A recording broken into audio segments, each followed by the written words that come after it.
Welcome to Season 2 of Schoolin' Around, a podcast hosted by Branching Minds, featuring prominent leaders, subject matter experts, and thought innovators with their perspectives on the current challenges facing K-12 education. I'm your host, Larissa Napolitan, a former teacher, instructional coach, and a member of the Branching Minds team, here to lead conversations with educational leaders and experts, and to shine a light on phenomenal educators and those that are on a mission to transform our schools and the lives of students. Maybe you've been listening for a while, or this is your first episode. If you like what you hear, would you do us a favor by rating and reviewing us on iTunes? This is a fantastic way to tell us you enjoy what we are creating. Also, if you want more MTSS resources, sign up for our weekly newsletter using the link in the show notes.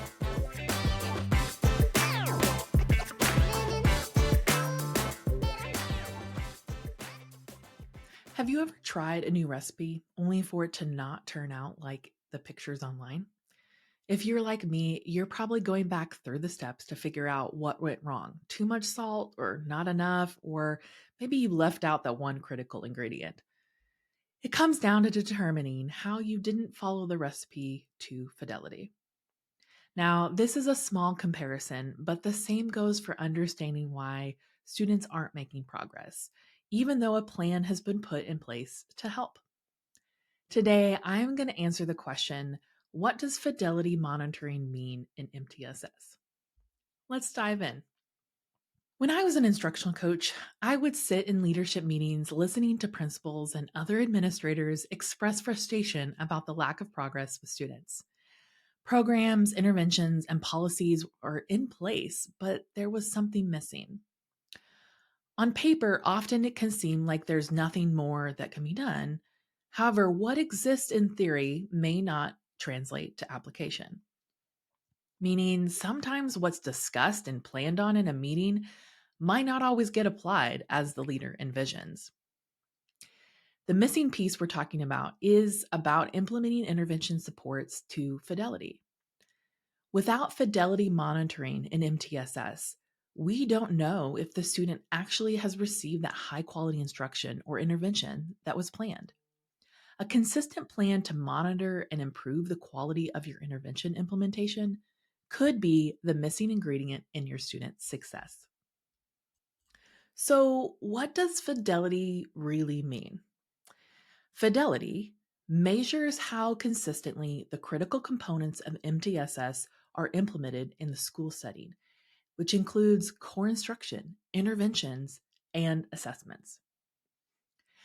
According to the American Institute of Research, fidelity of implementation is a crucial school infrastructure and support mechanism to ensure the effectiveness of a multi-tiered system of supports. So today we're going to really talk about specifically about fidelity within intervention implementation, including instruction and assessments. So fidelity is really concerned with the following critical questions around the intervention implementation. First, you're going to talk about program specificity. So how explicitly is the intervention defined and how does it impact students? Like, what does it actually do? Quality of delivery. How well are the assessment, instruction, and intervention given? Are good teaching practices evidence? Next, you're going to talk about exposure and duration. How frequently are students receiving the intervention? And how long is the intervention? And then looking at student engagement. Are they present and engaged in the intervention? Like, are they even there? So consider the following all too common scenario. A student is struggling in class, needing support in one or more areas. Several teachers bring up the student in a team meeting. Assessment and performance data are requested from the teachers and collected for discussion. They bring all their information. The team meets and creates an intervention plan for this student. The interventionist or teacher implements that plan for a few weeks or months, but the student is just not making sufficient progress. The big question you're really asking is, why? So it could be a few things. One, the team selected the wrong intervention. Two, the student was frequently absent or had behavioral issues that prevented them from participating in the intervention. Three, the interventionist did not provide one or more critical features of the intervention, perhaps due to lack of training or resources or time. Or 4, the progress monitoring practice did not reflect student progress accurately.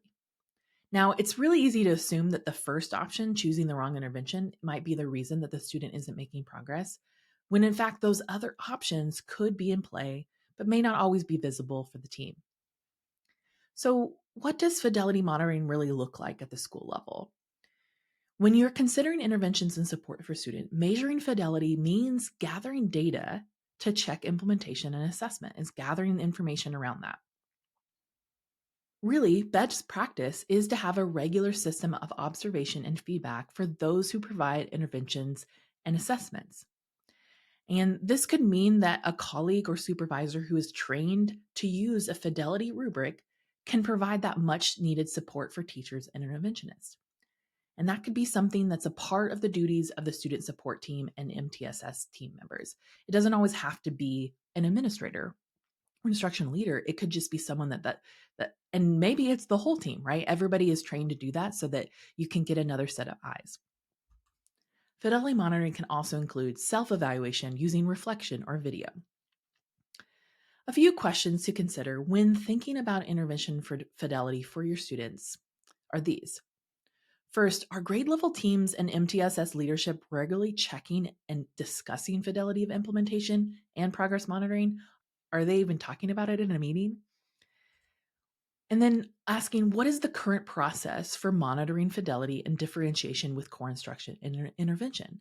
Are you checking to see if some of these same methods are being used in core instruction and the intervention?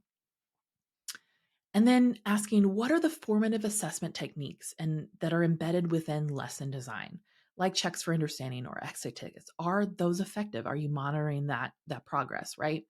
And this is really crucial. How are we supporting staff members who are struggling with fidelity of implementation? What kind of training or professional development is available?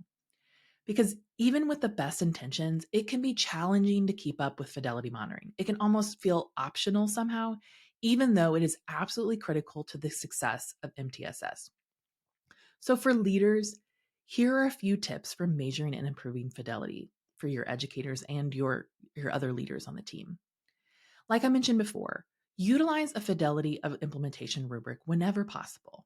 This goes for academic, behavior, and social emotional learning and assessment.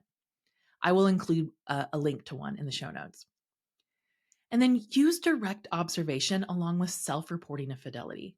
Like I said, a different pair of eyes might catch something that a teacher or interventionist is unaware of because they're busy teaching, right? They don't actually have eyes in the back of their heads.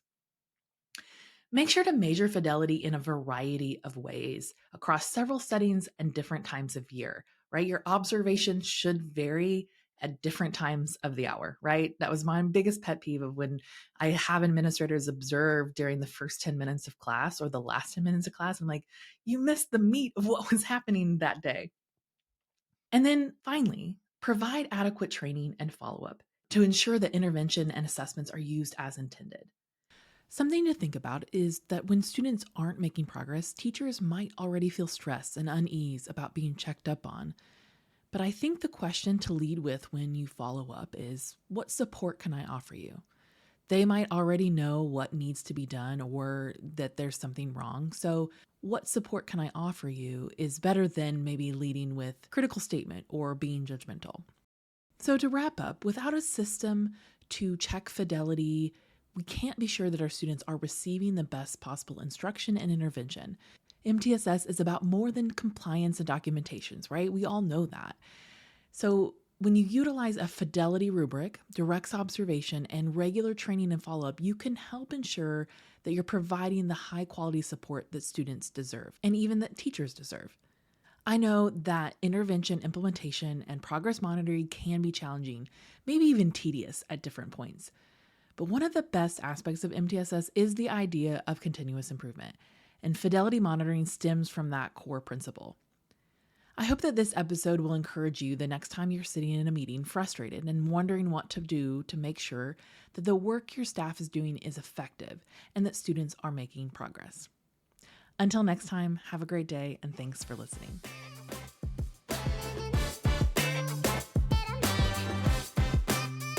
Thanks for listening to Schoolin' Around, a podcast hosted by Branching Minds. Go ahead and subscribe to our feed wherever you listen to podcasts. And don't forget, if you are enjoying our content, would you do us a favor and rate and review our podcast on iTunes? This helps others find our podcast and lets us know how much you love what we're creating.